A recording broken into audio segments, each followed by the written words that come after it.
What's up, guys? My name is Gilgamesh, and I'm just starting a new video series called the Balance Change Breakdown. And pretty much just every week when they come out with balance changes, I'm just gonna, talk about them and share what exactly they changed, and just in case you aren't on BSN, and just my thoughts about it. So let's get started. So today is August 9th, and the balance changes came out yesterday around the afternoon.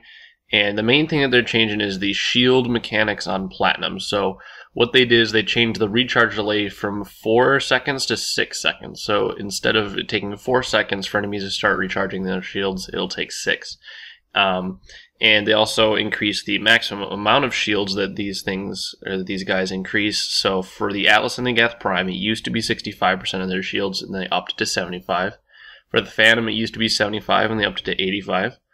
For the Marauder, Engineer, Turret, Nemesis, and Centurions, they upped it from 85 to 90%. And for the Rocket Troopers, Hunters, and Pyros, it is now 90% from 85%.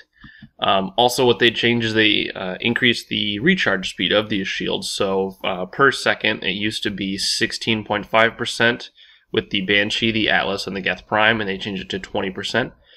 From the Phantom, it used to be 25%, now it's 30%.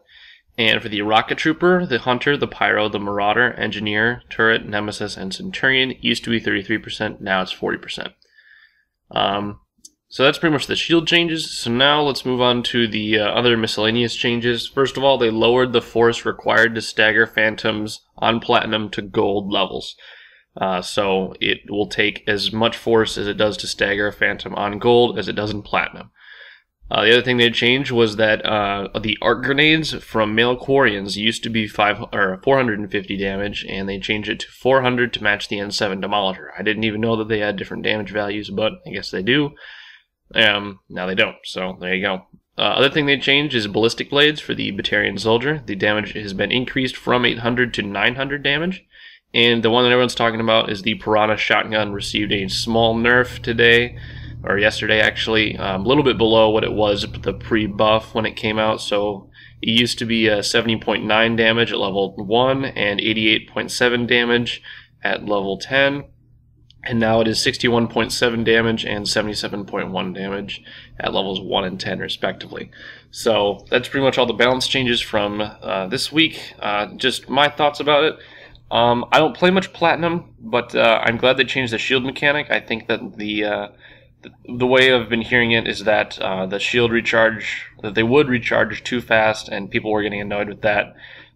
So now that they recharge more shields but slower, I think that's I think that's alright. That's a decent trade-off. As for the increase in max shields recovered, I guess that'll just make Platinum just that little bit harder, which I think is okay.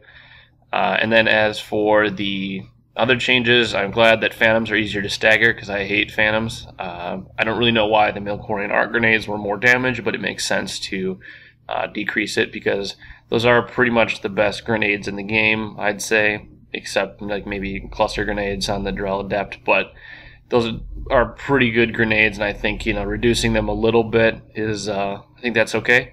And then as for ballistic blades, I think that Batarian Soldier is definitely an underused class, so any damage they can add to make the Batarian Soldier a little bit more usable is a-okay in my book. I actually don't have the Batarian Soldier, so I can't really provide my thoughts on that, but that sounds good. And as for the Piranha, I think that it's unfortunate that they nerfed it, especially since it was really the community that made them nerf it, but I think that of any gun that was considered OP, it would be the Piranha. And if they nerfed it to a little bit before it was when they buffed it a little bit after the DLC, I think that's okay.